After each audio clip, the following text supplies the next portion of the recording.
Hello, everybody. Good morning. Yes, come on up, everyone. Lovely officials with me today. All right. Dr. Carson, come on up. Thank you so much. Good morning and Happy New Year, everybody. It's great to see you. It's great to be with a very packed room. I'm sorry we kept you all very busy over the holiday break.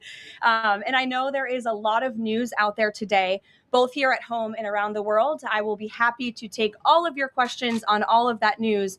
But first, I'm really honored to be standing up here today with esteemed members of the president's cabinet and his health team to make an important announcement with respect to the president's domestic promise to make America healthy again as we kick off the new year. In less than a year in office, the president and his incredible MAHA team have made real progress on this front. Here are just a few of the significant MAHA achievements thus far. More than a dozen food manufacturers and trade associations have made commitments to remove artificial and petroleum-based food dyes from their products. The Trump administration took strong action to bar hospitals from performing dangerous, irreversible, life-altering transgender procedures on children. The Trump administration announced funding awards to states through the Rural Health Transformation Program, an unprecedented $50 billion investment established under President Trump's One Big Beautiful Bill. The Trump administration has also worked with 18 states across the country to ban junk food purchases using SNAP benefits starting this year. And thank you for leading that effort, Secretary Rollins. Additionally, President Trump took historic action to secure most favored nation drug pricing and secured deals with major pharmaceutical companies to massively lower the cost of prescription drugs.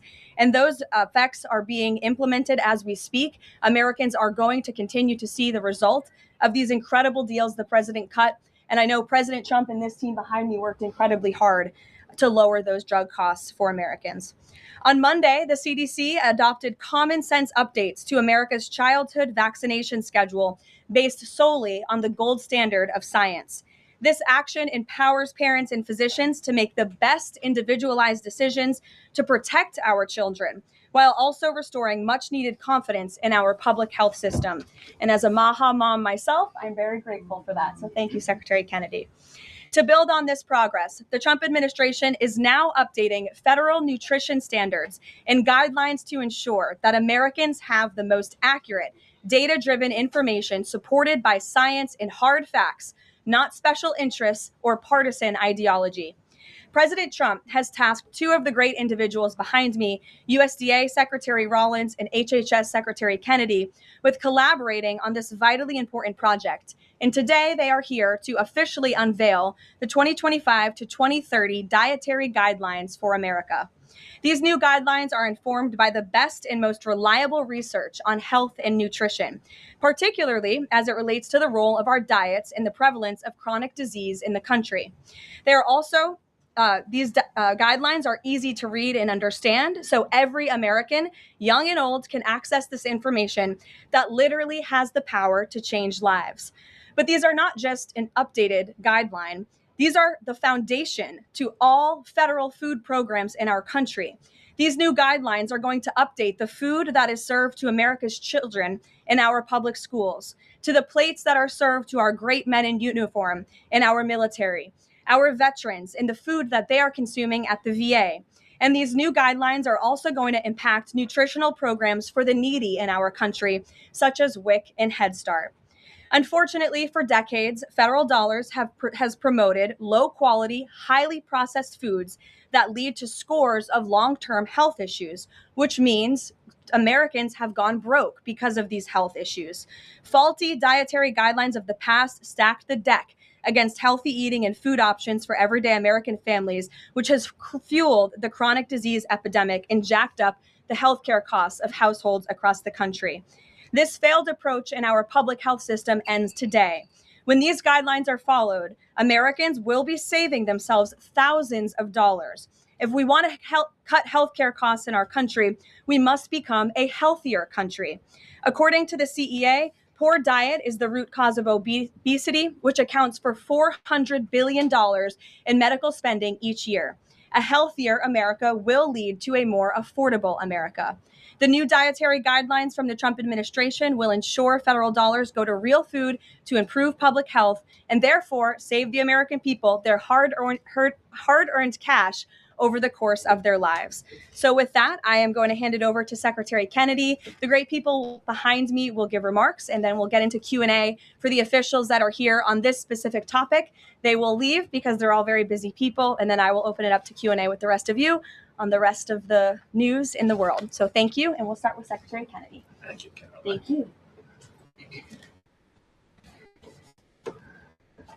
Today marks a decisive change in federal nutrition policy, made possible by President Trump's leadership and the work of MAHA moms and public health advocates who demanded reform. Today, in accordance with President Trump's directive, Brooke and I will release the dietary guidelines for Americans 2025 to 2030, the most significant reset of federal nutrition policy in history. These guidelines replace corporate-driven assumptions with common sense goals and gold standard scientific integrity. These new guidelines will revolutionize our nation's food culture and make America healthy again. For decades, Americans have grown sicker while healthcare costs have soared. The reason is clear. The hard truth is that our government has been lying to us to protect corporate profit-taking, telling us that these food-like substances were beneficial to public health. Federal policy promoted and subsidized highly processed foods and refined carbohydrates and turned a blind eye to the disastrous consequences. Today, the lies stop. The new guidelines recognize that whole, nutrient-dense food is the most effective path to better health and lower healthcare costs. Protein and healthy fats are essential and were wrongly discouraged in prior dietary guidelines. We are ending the war on saturated fats. Diets rich in vegetables and fruits reduce disease risk more effectively than many drugs. Whole grains outperform refined carbohydrates. Added sugars, especially sugar-sweetened beverages, drive metabolic disease, and today our government declares war on added sugar. Highly processed foods loaded with additives, added sugar, and excess salt damage health and should be avoided. As Secretary of Health and Human Services, my message is clear: eat real food. Nothing matters more for healthcare outcomes, economic productivity, military readiness, and fiscal stability. The dietary guidelines shape dozens of federal feeding programs, including Head Start. These standards affect 45 million school lunches every day. meals for 1.3 million active duty service members, and food served to 9 million veterans in VA hospitals. Today begins the work of aligning those programs with affordable, whole, nutrient-dense food. Implementation requires coordination across the government. I'm working with many of my fellow cabinet secretaries to deliver results. I want to thank Bobby Mukamala. Thank you very much.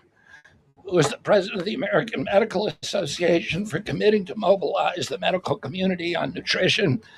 And I thank also the American Academy of Pediatrics for partnering on this effort. I also look forward to working with Dr. Jay Bhattacharya and Dr. Marty McCary to fund and prioritize rigorous nutrition research at the NIH and at the FDA. The stakes are measurable and severe. A Johns Hopkins analysis estimates that 48% of every federal taxpayer dollar now goes to healthcare. The CDC reports that 90% of healthcare spending treats chronic disease.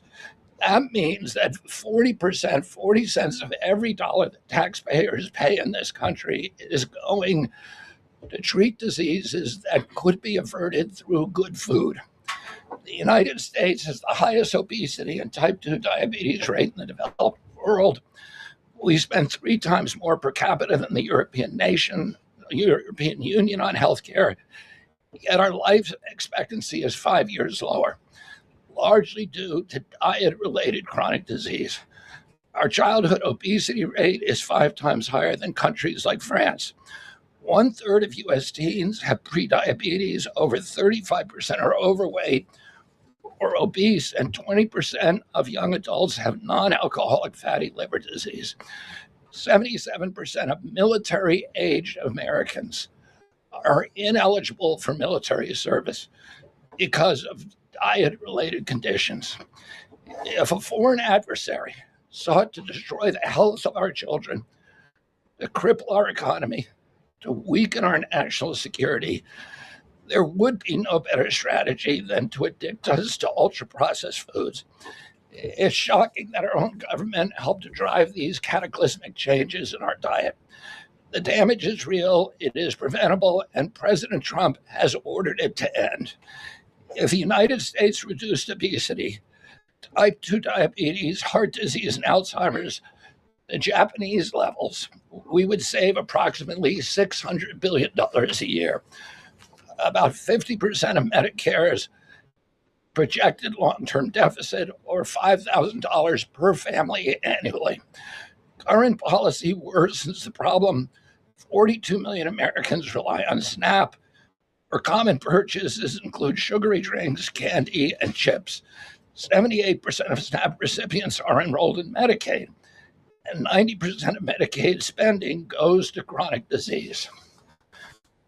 These incentives raise healthcare costs and undermine health. This must change. The new framework centers on protein and healthy fats, vegetables, fruits, and whole grains. And you can see the food pyramid here.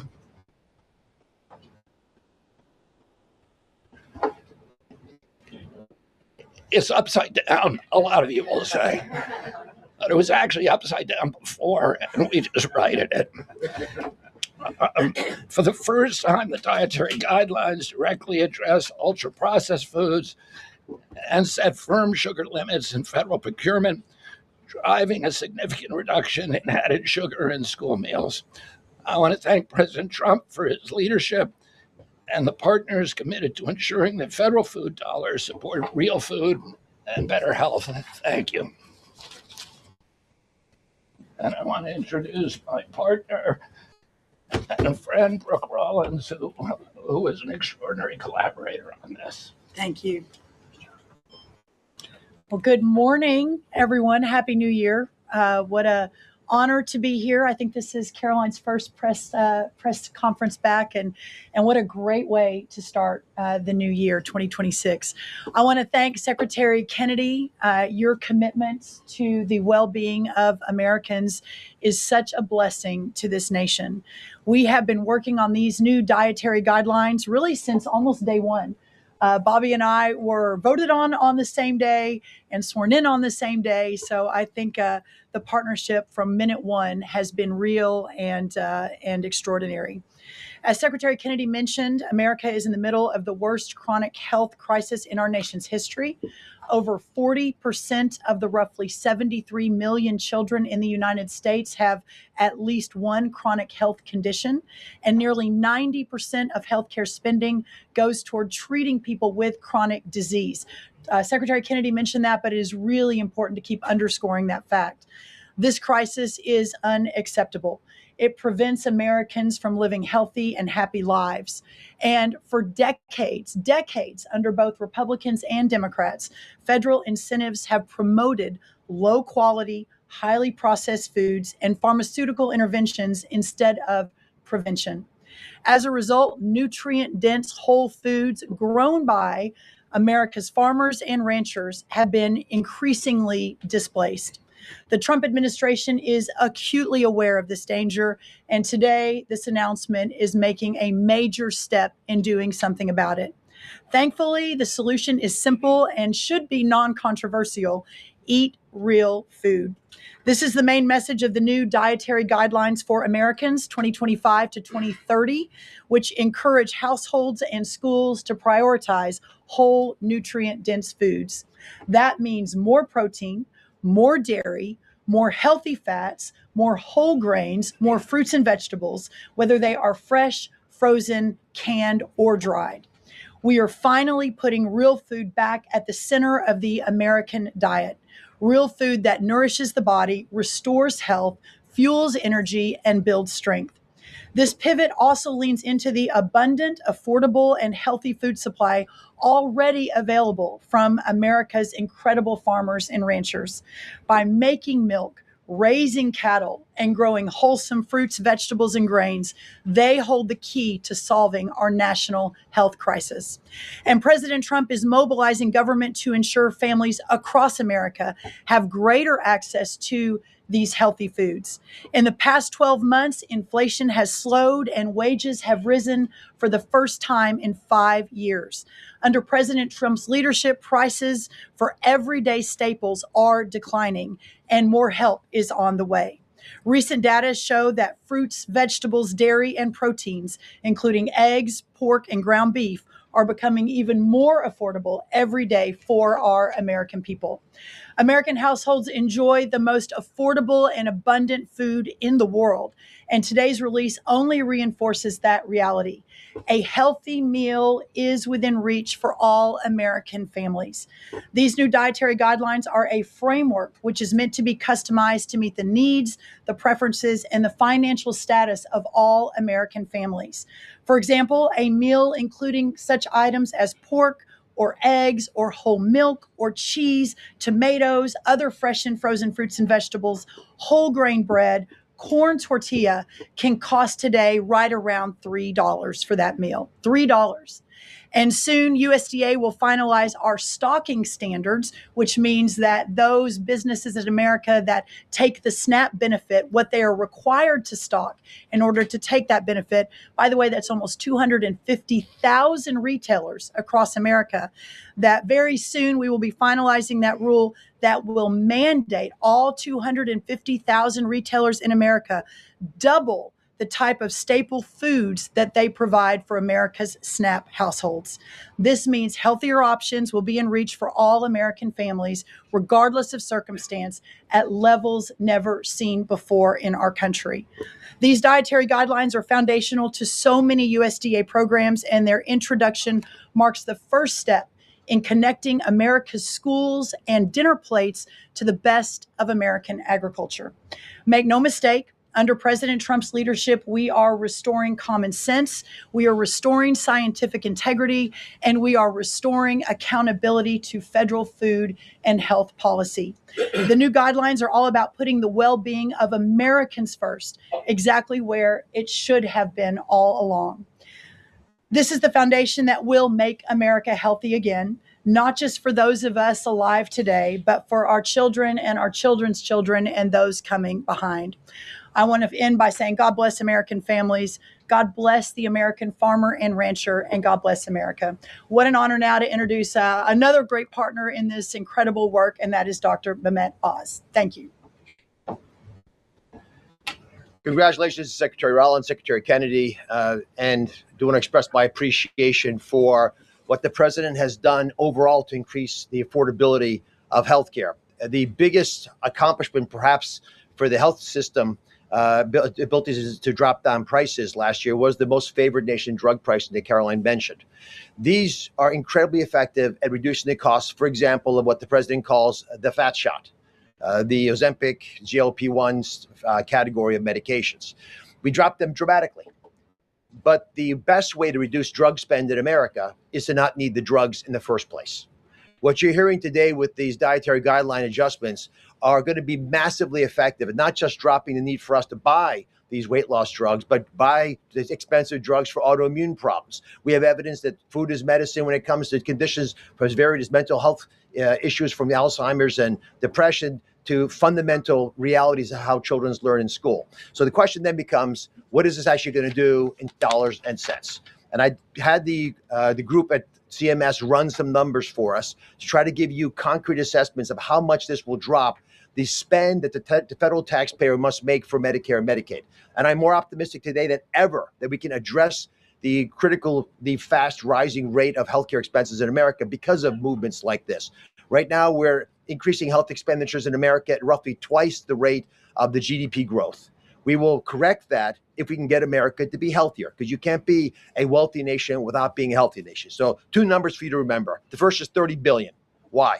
30% of healthcare costs are directly attributable to obesity. I'm not talking about indirect associated expenses, which are also present, but a very conservative number, 30%, are directly attributed to obesity. That's about $300 billion a year for just Medicare, If we were to affect obesity by 10%, which is an incredibly conservative and justifiable assumption that has been borne out in evidence-based dietary experiments and trials, just that alone is $30 billion of reduction of expenses for Medicare rather. That's also obviously correlated with Medicaid reduction in spending. In Medicaid, it's a different opportunity because in Medicaid, we educate children. 53% of children in America are covered by Medicaid or CHIP. And we have programs to teach kids and their parents what to eat, and how to make these dietary guidelines that Secretary Rollins, Secretary Kennedy have crafted with their teams into practice. It will dramatically change the natural history of how children are able to participate in life. But let me give you one last number. If we're able to get the average American, who today retires on average at age 61, get them just to work 1 year longer, because they feel so vital, so strong, so bullish about their future, because they're feeding their bodies nutrients that are essential to their high functioning productivity. We will increase the overall GDP of our nation by trillions of dollars. So we will reduce healthcare expenses. At the same time, we jazz up the U.S. economy with trillions of dollars created by the productivity of American workers. God bless you both for making the DGA feasible and making it perhaps the wisest investment we can make in our communities. Marty McCary is one of my closest friends, the powerful leader of the FDA, who's been taking brave steps along the line and has additional insights. Thanks. Thank you, Dr. Oz. Today marks the beginning of the end of an era of medical dogma on nutrition. For decades, we've been fed a corrupt food pyramid that has had a myopic focus on demonizing natural, healthy, saturated fats, telling you not to eat eggs and steak, and ignoring a giant blind spot: refined carbohydrates, added sugars, ultra-processed food. This study in JAMA now shows that 60% to 70% of kids are getting their calories from ultra-processed foods. That's an epidemic. We now have a generation of kids addicted to refined carbohydrates, low in protein. They are literally nitrogen negative because we've used old flawed studies that used urine nitrogen to estimate body protein metabolism, and they missed the mark. The old guidelines had such a low protein recommendation that we are increasing that by 50 to 100%. Kids need protein. The old protein guidelines were to prevent starvation and withering away. These new protein guidelines are designed for American kids to thrive. and they're based on science, not on dogma. We have 40% of our kids now with a chronic disease. It is not their fault. This is something that is the result of bad advice from the government and a medical establishment that for decades peddled research from a flawed 1960s model. Today, we are setting the record straight. This is not a willpower problem of our nation's kids. This is something adults have done to kids, and we're going to fix it. And so, as Dr. Oz said, the best way to lower drug prices is for people to stop taking drugs they don't need. We are going to finally address the root causes of our broken healthcare system: insulin resistance and general body inflammation, advanced by the protein-poor, micronutrient-poor, ultra-processed, refined carbohydrate diet that kids are addicted to today. And so, on behalf of the Food and Drug Administration, we are proud to be a part of this. We are grateful to be contributing to this work. Thank you, Secretary Rollins. Thank you, Kyle Diamantis, the best deputy commissioner for food at the FDA the agency has ever had. This is a historic day in America. Thank you, Karoline. Thank you, Doctor. Thank you so much. Thank you. I hope everyone's inspired to go eat a salad for lunch after this briefing. If anybody has questions on this topic, we will take a few and then we'll get into the topic. We'll start with our new media seat. If you have a question on this topic today, Jamie Franklin, she comes from the Conservator. Why don't you kick us off? Yeah, first of all, Caroline, congratulations on your pregnancy. We're so excited for you. Thank you. MAHA moms across the country, including myself, are just so excited by what this administration is doing to make our kids healthy again.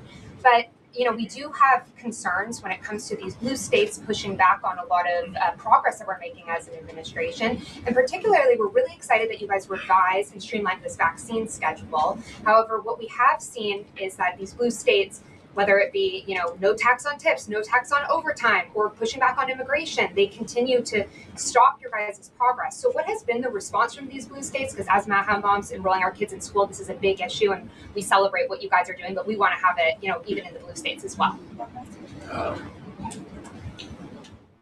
I mean, my hope is that we only released these earlier, 2 days earlier. I'm sorry. Duck is also high in protein. It's an interesting. Duck is a good thing to eat, everybody. We only released the new vaccine schedule 2 days ago. The vaccine schedule, there's nothing compulsory in it. Everybody, I've always promised, I'm not going to take people's vaccines away from them. People who want to get vaccines, everybody who wants them can get all of the vaccines that were on the old schedule. It will all be paid for by the Vaccines for Children program or for the insurance the same as before. We release guidelines that we think are optimal to public health. They're the same with core vaccines that are required by the European community. And those nations all have much better health outcomes than we do. And they're based on their best science and also on their conviction that when you put too many vaccines on the program, it actually reduces compliance. It reduces uptake.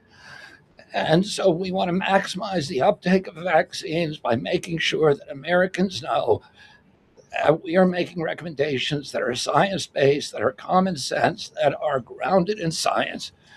And right now, that's the best science that we have. But again, there's 3 categories of vaccine. One is the core schedule, which resembles the European countries. The second is for people who have vulnerabilities for high risk, and that doesn't change at all. And then the third is shared decision making, which any vaccine that was on the old schedule, you can continue to get. So people will make their own choices, and that's what democracy is about. I asked the boss, Caroline, for permission to add a little bit to this because I think it's really important. And by the way, Jamie, what a superstar you are. It's so fun to see you in this seat, Jamie Franklin. The blue state question is a really important one. And for those of us that are running agencies with these programs, I mean, I've talked to a lot of you already about how we have 22 blue states that won't give us their SNAP data so that we can figure out and ensure that those who really need these programs are actually getting these programs. Clearly, you all have been writing about Minnesota. California's next. We're looking at New York, some other states. The amount of fraud in all of these programs is absolutely stunning. And the challenge is, I mean, for Medicaid, et cetera, I know, Dr. Oz, you've talked a lot about that. This is a significant problem. And I think who's really harmed in all of this conversation, and when these blue states aren't partnering with us to try to do this right, is we say blue states and red states, but in those states, there are all kinds of our citizenry and that aren't all Democrat or aren't all Republican. We had a poll that just came out that had about 85% of all Americans believe that states should turn their data over on SNAP so that we can figure out where the fraud is and ensure these programs are going where they need to go. So my request of these blue states and these blue state governors is partner with us. Let us figure out how to do this better. Let us make sure that whether it's the vaccine schedule or the SNAP program or the Medicaid program or the child care program, that we are doing everything we can to protect every tax dollar, but to also ensure those who need it the most vulnerable in our society, are getting the programs they need versus those who A, are not even supposed to be here, or B, are cheating the system. Jeff. Thanks, Caroline. One of the changes that was made had to do with alcohol. Secretary Kennedy or Dr. Oz, could you explain the science behind the new language on not saying 2 drinks for men and 1 drink for a woman every day would be healthy, and whether or not the industry had an impact on the language of moderation versus just saying alcohol is not healthy and you shouldn't drink it? So alcohol is a social lubricant that brings people together. In the best case scenario, I don't think you should drink alcohol, but it does allow people an excuse to bond and socialize. And there's probably nothing healthier than having a good time with friends in a safe way. If you look at the blue zones, for example, around the world where people live the longest, alcohol is sometimes part of their diet. Again, small amounts taken very judiciously and usually in a celebratory fashion. So there is alcohol on these dietary guidelines, but the implication is don't have it for breakfast. Right? This should be something done a small amount with hopefully some kind of an event that might have alcohol added. But the general move away from 2 glasses of men, 1 glass of women, there was never really good data to support that quantity of alcohol consumption. That data was probably primarily confused with broader data about social connectiveness. Take a couple more. John? Thanks a lot, Caroline. Secretary Rollins, I'm curious about with these guidelines. They're not mandates, they're guidelines. What are the practical effects of these guidelines on public schools all across the country? Well, today begins thank you, John. It's good to see you. Today begins the first day now in a recalibration of the rules, whether it's school lunches, whether it's the SNAP program, whether it's as veterans were mentioned, our prison system, that now we begin the process of implementing and redrafting the rules to reflect what this new dietary guidelines for Americans actually is doing to our food system. So there is a lot of work to do.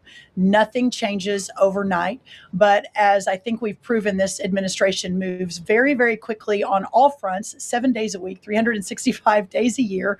And so you'll begin to see some real changes coming very soon. As everyone is aware, for many of our most vulnerable in the margins in our communities, the school lunch is often the best place for our children to get the healthiest meal. Hopefully with stocking standards and reworking SNAP and the SNAP waivers we've done, that begins to change too. But right now, that is going to be the single most important, from my perspective, move forward, is the school lunches and making sure that we're getting the right amount, the best amount, and most nutrient-dense foods into the schools. Thank you. You also mentioned, Secretary Rollins, cost when you had your remarks a little bit earlier. Is eating healthier more cost effective? Is it cheaper than just having a diet of processed foods?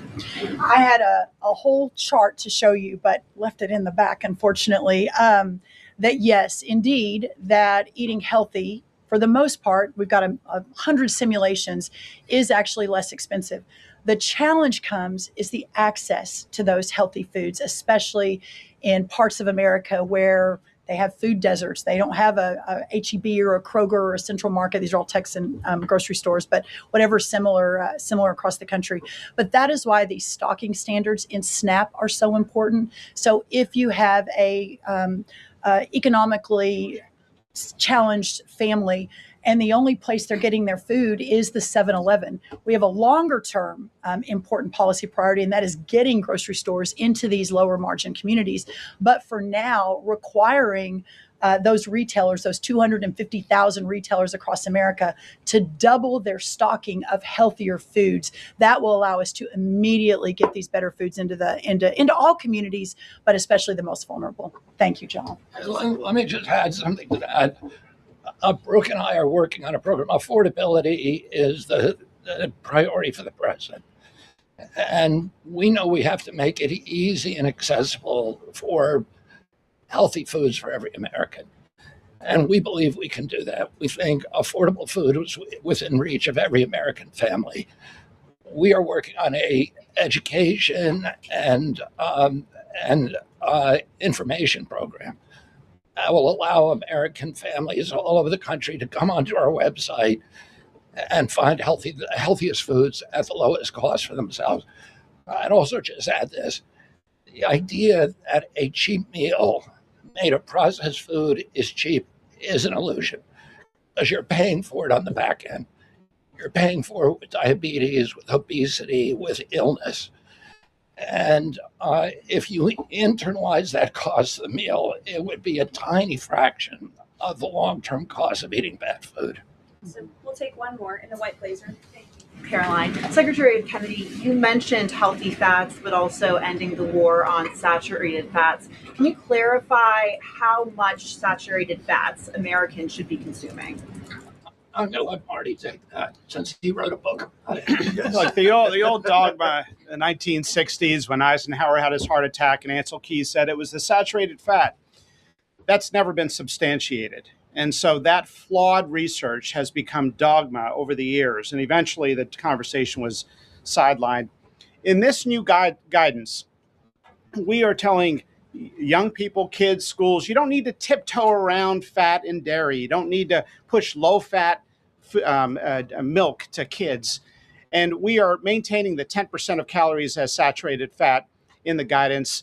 The real issue is protein. The fact that 60 to 70% of the calories of kids today in America is ultra-processed food. These are the issues that have become giant blind spots where we're now putting attention. And we hope that there are conversations in every school board in America, in every church and synagogue and house of worship, every home in America will now have conversations. We've got to talk about school lunch programs, not just putting 6-year-olds on Ozempic. Food can be curative. We've got to talk about the microbiome and fiber and healthy whole grains and the good soil that food comes from and the healthy, clean waters and good farming techniques. So that's the focus of this guidance. Thank you. Great. Some of you may be wondering why Dr. Carson is here. He is our National Nutrition Advisor working alongside Secretary Kennedy, and he's played a big role in this effort. So I want to thank you so much, Dr. Carson, for being here today. And thank all of you for being here today. I know you're all very busy people, and these people have a lot of questions on things other than diet, I'm sure. So I'm going to get to work, and thank you guys so much for coming. Thanks, everybody. Thank you. Thank you. Okay, thanks. All righty. Great. Does anyone have any questions? Rachel, why don't you start? Thank you, Caroline. The president has been adamant that he is now in charge of Venezuela, but Delcy Rodriguez said the government of Venezuela runs her country, no one else, saying, quote, there's no external agent governing Venezuela. So which one is it? Let me just be very clear. This is the first time that I've addressed Venezuela from the podium since being back and since the historic and incredibly successful military operation, law enforcement operation conducted by our United States military that you all saw and the world witnessed last week. The skill, the might of the United States military and our country under the leadership of this president is on full display to the rest of the world. And let's just set the record straight. There isn't another military in the world who could have pulled off this operation. There is not another president in the world or in our nation's history who had the courage to authorize such a mission. And I think the world has taken notice that America is truly back. With respect to Venezuela, the Trump administration, led by Secretary Rubio, the vice president, and the president's entire national security team, is in close correspondence with the interim authorities in Venezuela. We obviously have maximum leverage over the interim authorities in Venezuela right now, and the president has made it very clear. that this is a country within the United States, the Western Hemisphere, close by the United States, that is no longer going to be sending illegal drugs to the United States of America. It's no longer going to be sending and trafficking illegal people and criminal cartels to kill American citizens as they have in the past. And the president is fully deploying his peace through strength foreign policy agenda. So we're continuing to be in close coordination with the interim authorities, and their decisions are going to continue to be dictated by the United States of America. Just one follow-up, when you talk about that leverage there, has the Venezuelan government fully committed to turning over its oil to the United States indefinitely? And what happens if they do not? Well, as you saw, the president announced last night, this was a deal. This was a deal made by the president and his team with the Venezuelan interim authorities. This will benefit both the American people and the Venezuelan people. And Secretary Wright and the Department of Energy are working with the interim authorities and also with the private oil industry to execute on this historic energy deal. That's not only good for the United States, but it's also going to revive the prosperity, the safety, the security of both the United States and Venezuela as well. Ed. Following up on the oil part of this, the 30 to 50 million barrels of oil, how exactly is that going to work? You're getting it out of Venezuela into the United States? Yes, that's exactly right. So as you know, Ed, as the president announced last night, this was the sanctioned oil that was basically just sitting in barrels, sitting on ships because of the effective quarantine of the United States of America. And the interim authorities have agreed to release that oil to the United States. So it will be arriving here at home very soon. The United States government has already begun marketing Venezuelan crude oil in the global marketplace for the benefit of the United States, engaged the world's leading commodity marketers, key banks to execute and provide financial support for these crude oil and crude product sales. All proceeds from the sale of Venezuelan crude oil and products will first settle in U.S.-controlled accounts at globally recognized banks to guarantee the legitimacy and integrity of the ultimate distribution of proceeds, and those funds will be dispersed for the benefit of the American people and the Venezuelan people at the discretion of the United States government. It sounds like it requires a lot of private sector engagement and agreement from the oil industry and the banking industry. Do you have that yet? There's a lot of private sector engagement that's happening right now. As you know, Secretary Wright, our energy secretary who's heading up this big project, is in Florida today meeting with some of these oil executives. And as we confirmed earlier, they will also be at the White House later this week. So they are absolutely eager to invest. They're eager about these opportunities. And Secretary Wright is a very well knowledgeable guy when it comes to oil and energy, and he's the perfect man for the job. Another corner of the world, sure. Real quick on Iran. Go ahead. So just to follow up on the oil, 30 to 50 million barrels is an initial tranche, if you will, and then what happens after that? I won't get ahead of the plans that the president and his team are currently speaking with the interim authorities about, but rest assured, there is a long-term plan here. Secretary Rubio and the entire team are working diligently on it, and this is just sort of the first action that you all are seeing. Ed.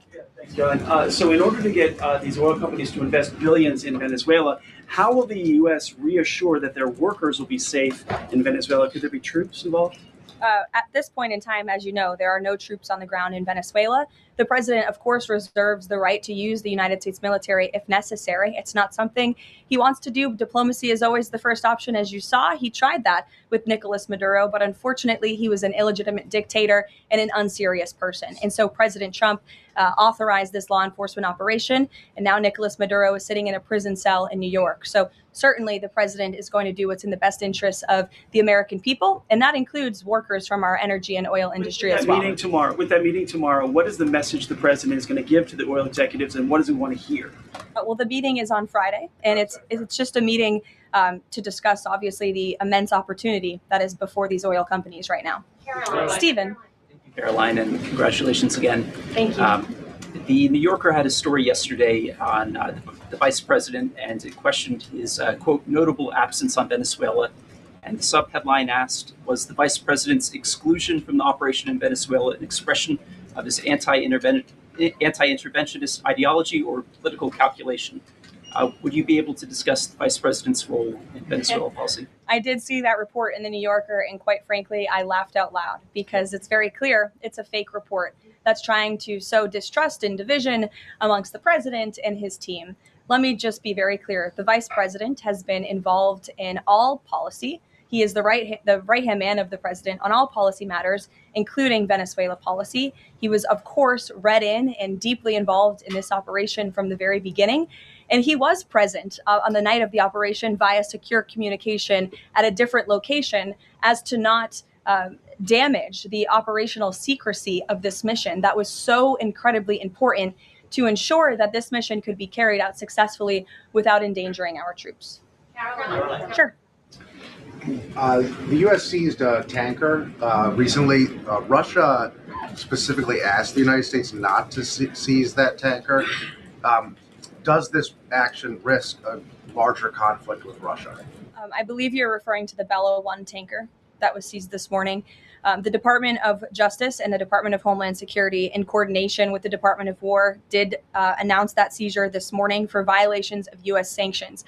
I've spoken about the enforcement of our sanctions policy at the podium prior to the new year, and this administration is going to fully enforce the sanction policy of the United States.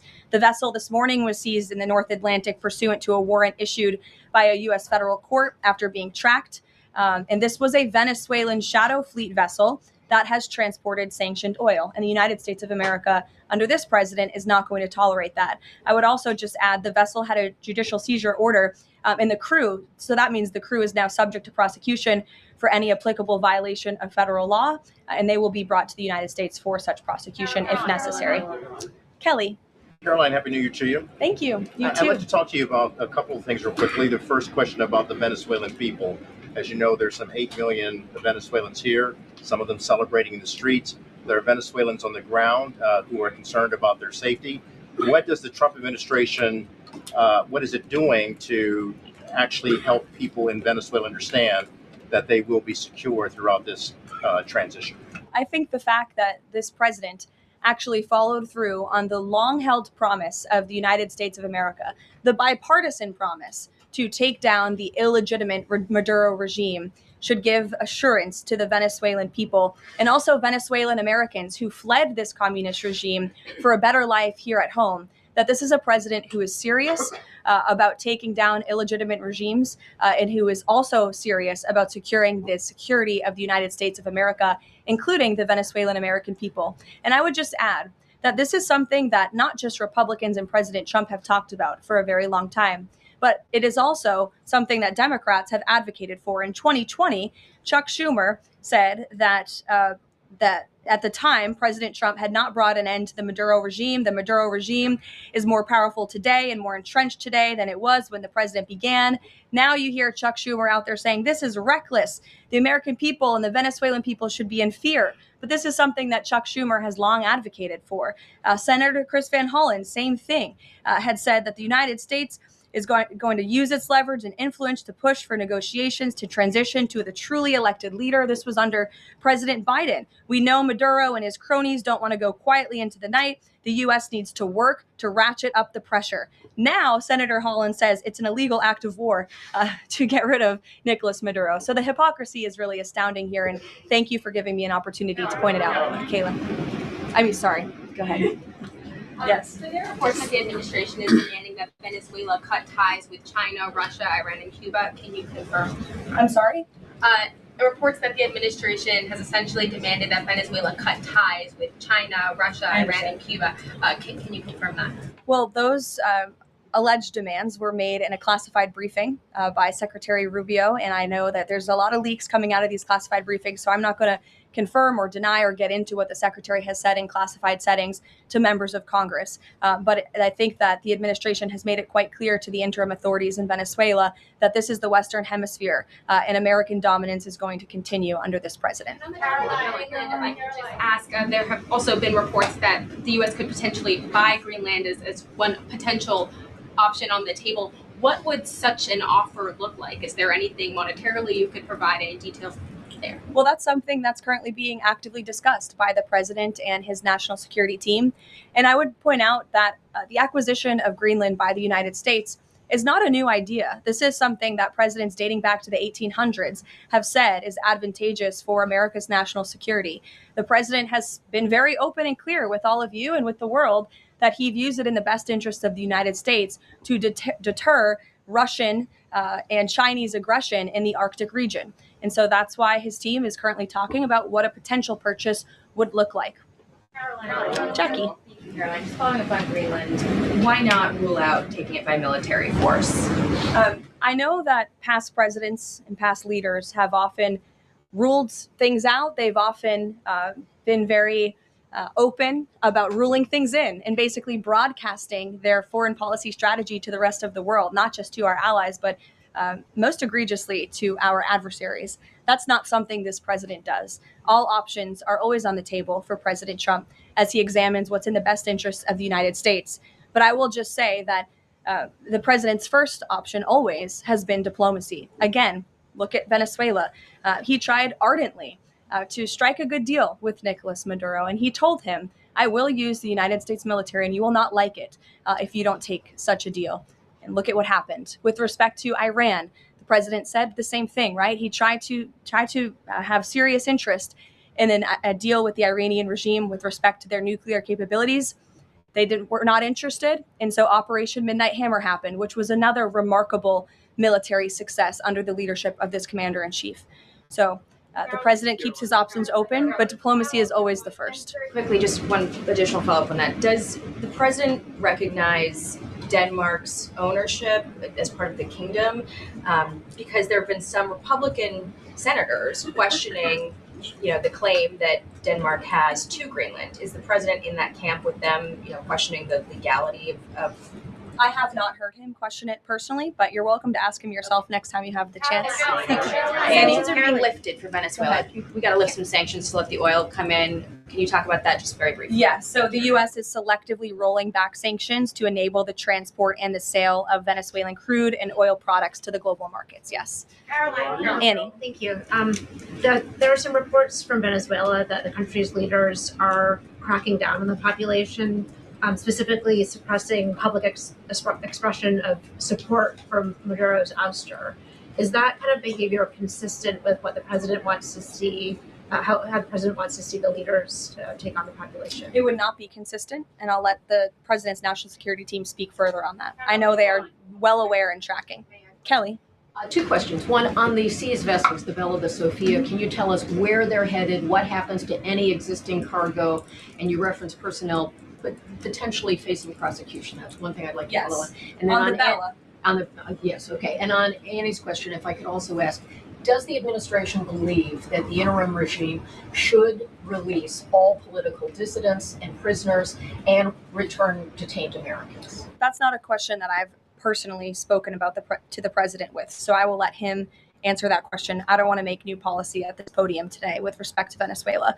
With respect to the two ships that you mentioned, I spoke with you about the Bella 1. There was another vessel this morning, the Sophia, that in coordination with the Department of War, the Department of Homeland Security apprehended it. This is a stateless, sanctioned, dark fleet motor tanker, and this occurred without incident.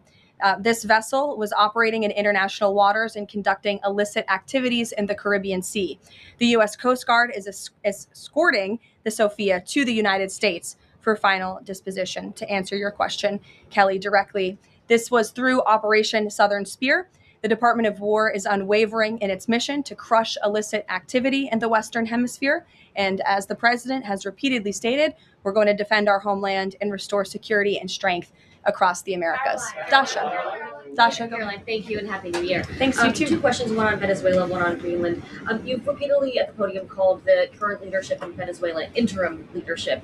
There are Republicans and Democrats alike that say they want to see elections in Venezuela. The president has said it's too soon to do that right now, but is there a timeline for elections in Venezuela? Is he committed to seeing that this year, for example? You just said the president has answered that question, so I will reiterate what the president has said a few times now to all of you, which is that it's too premature and too early to dictate a timetable for elections in Venezuela right now. Caroline, you just talked to Jackie about diplomacy first, right? The Danes have repeatedly said they are willing to collaborate on all of the concerns that the president has, whether it's more troops, mineral rights, intelligence sharing. Why does the president feel he needs to own Greenland and not and put out the threat of military action when this could be done through diplomacy? Well, who said diplomacy isn't taking place behind the scenes, Dasha? I mean, the president is interested in diplomacy. His national security team is as well. And of course, he's always willing to pick up the phone for everybody and hear out their concerns. But the president is the president of the United States of America, and he's always going to be very clear about what he views as being in our nation's best interest. Reagan. Caroline, I have a question for you on Venezuela, and then I'd love to ask you about Minnesota and Tim Walz. Sure. On Venezuela, I'm wondering, does the administration hope to start sending more Venezuelan migrants back home or have them self-deport if the situation in the country improves? As far as I'm concerned, the policies of the Trump administration and the Department of Homeland Security have not changed. All those illegally present in the country are subject to deportation. And I would just like to add, how we got here. The president was very clear on the campaign to the American public, and it's one of the many reasons they resoundingly reelected him back to this office, that he was not only going to crush foreign drug cartels, but that he was not going to stand by and watch as the illegitimate Venezuelan regime was sending illegal criminals and gang members and rapists and murderers to our country, which happened to the tune of thousands under the previous administration and president. And so there could be nothing more America first than this operation that took place last week. And I would just remind all of you in this room that there were innocent Americans like Jocelyn Nungare who lost their lives at the hands of dangerous Venezuelan criminals who were sent here by the Maduro regime. And that has been the president's North Star and guiding principle throughout his entire policy since January 20th. Tim Walz in Minnesota. Does the administration believe that Tim Walz potentially dropped out of the governor's race because he could be under criminal investigation? I don't know if there's a criminal investigation. If there was, I wouldn't be able to comment on it from up here, to be honest with you. But I think Tim Walz probably dropped out of the race because he realizes he no longer has the support of the people of his own state, which is a remarkable downfall considering he was the number 2 on the Democrat Party's ticket just about a year ago. When it comes to Minnesota, the fraud that we have seen, the wide scale of fraud is really remarkable. It's egregious. I would encourage every single journalist in this room to go to Minnesota and to cover it yourselves. As for the Trump administration, we have officials who have been on the ground almost every day. Secretary Noem was there yesterday. Secretary Bessent will be traveling there later this week to talk about the fraud and to do a roundtable on this very topic. And I would just like to leave you with an update. To date, the Department of Justice has charged 98 total defendants in several Medicaid fraud and related case programs. 64 were convicted, and 85 of the 98 charged were of Somali descent. The DOJ has also issued over 1,700 subpoenas, executed over 130 search warrants, and they have now added more attorneys to their office there to absorb the case flow. DHS is on the ground going door to door, conducting large-scale criminal and HSI investigations. They have also sent approximately 2,000 agents to Minneapolis to assist with law enforcement and immigration enforcement. As I said, Secretary Noem was on the ground yesterday. The Department of Health and Human Services has also begun requiring a justification and photo evidence for all child care related payments nationwide, and they required Minnesota to conduct a full audit of all child care centers. They also froze $185 million in funding to Minnesota. And Dr. Oz, who was just here, also notified Governor Walz they're going to begin auditing Medicaid recipients and deferring payments on claims based on waste, fraud, and abuse. The Department of Labor is also conducting a targeted review of Minnesota's unemployment program. Department of Agriculture requiring Minnesota to conduct recertification for SNAP recipients. And HUD has launched investigations into the public housing. SBA has also suspended nearly 7,000 borrowers amid suspected fraudulent activity. So with all of that, rest assured, this is an all hands on deck effort from the entire administration to get to the bottom of this and to ensure that the ripping off of taxpayers in the state of Minnesota, and it won't just be Minnesota, it'll be any state across this country where fraud has taken place, and we are protecting law-abiding, tax-paying American citizens. Phil. Thank you, Caroline. Just to follow up on Greenland, there are treaties already on the books that give the United States access to the island. They can construct and maintain military bases there. We can house personnel on the island. The U.S. has control of landings, takeoffs, anchorages, etc. So I'm curious if you could just spell out for the American public what specifically would the U.S. gain by taking control of Greenland that the U.S. doesn't already have access to right now?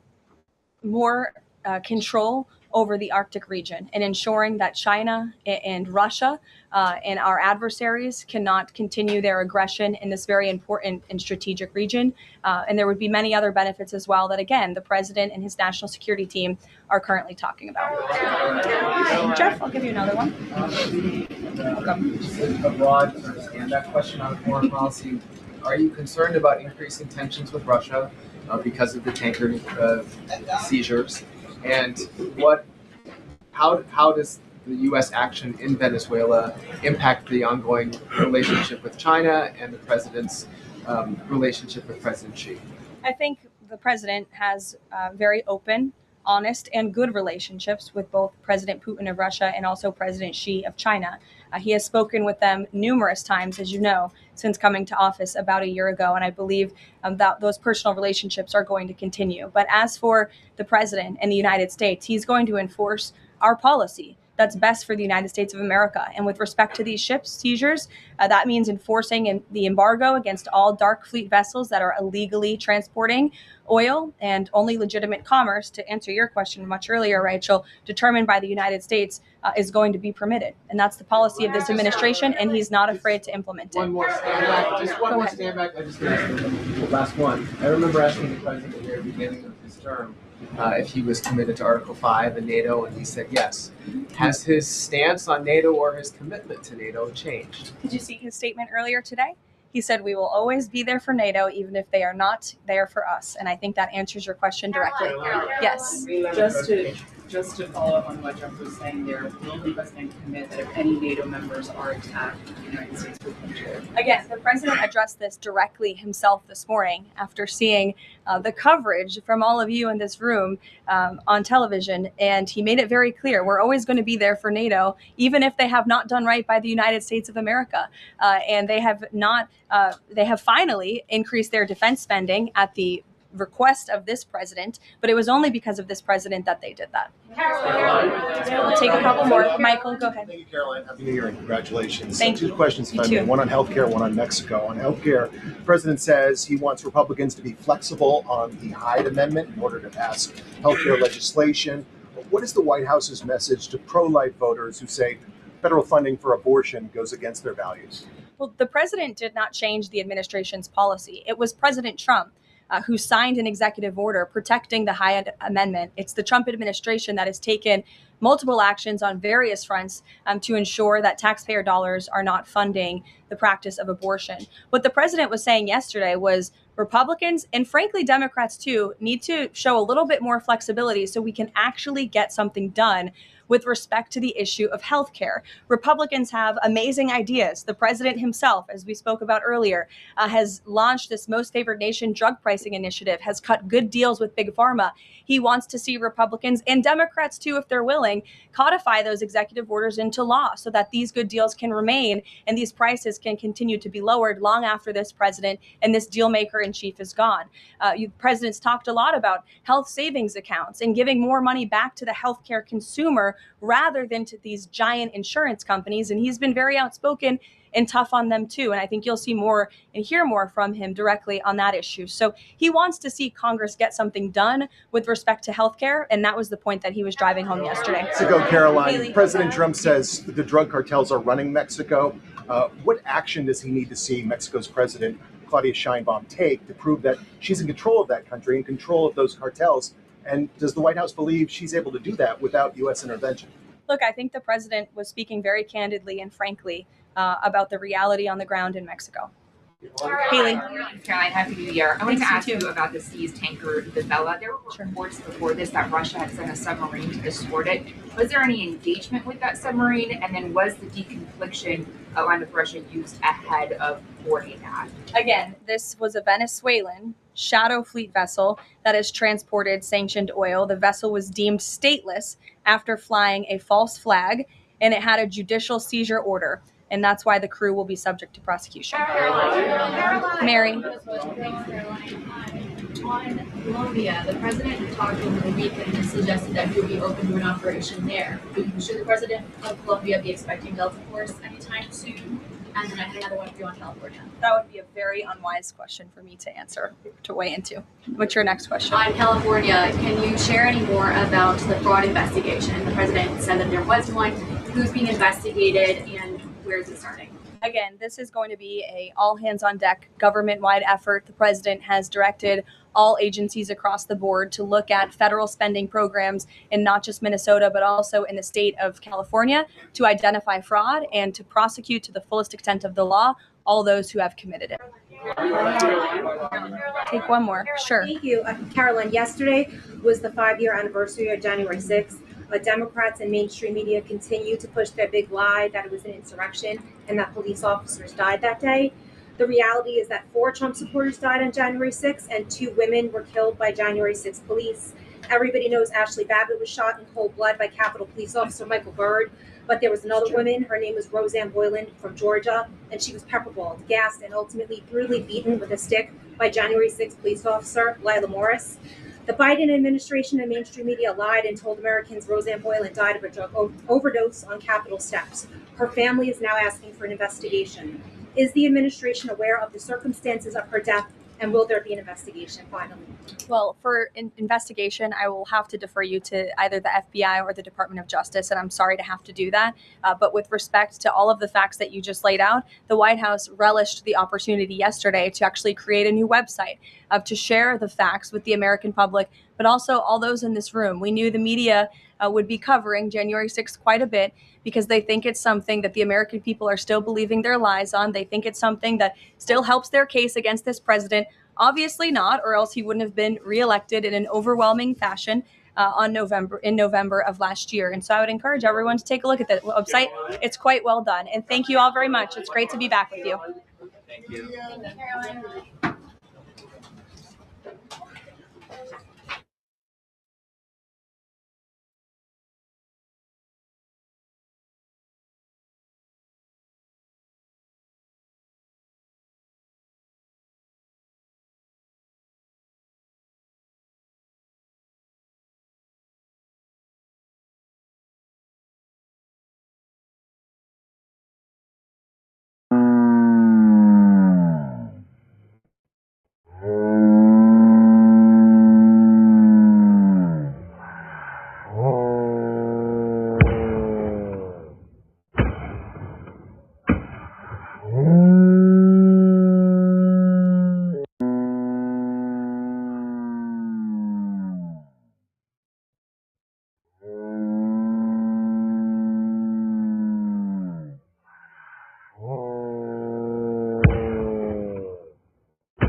The pyramid doesn't work. We've already tried it.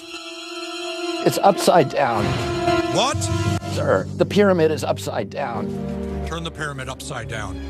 You can't be serious. That would put butter and fat at the top of the damn food pyramid.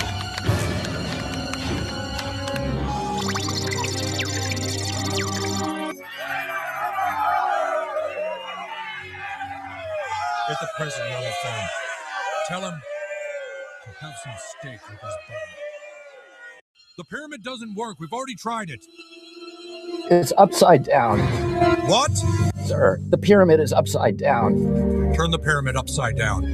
You can't be serious. That would put butter and fat at the top of the damn food pyramid.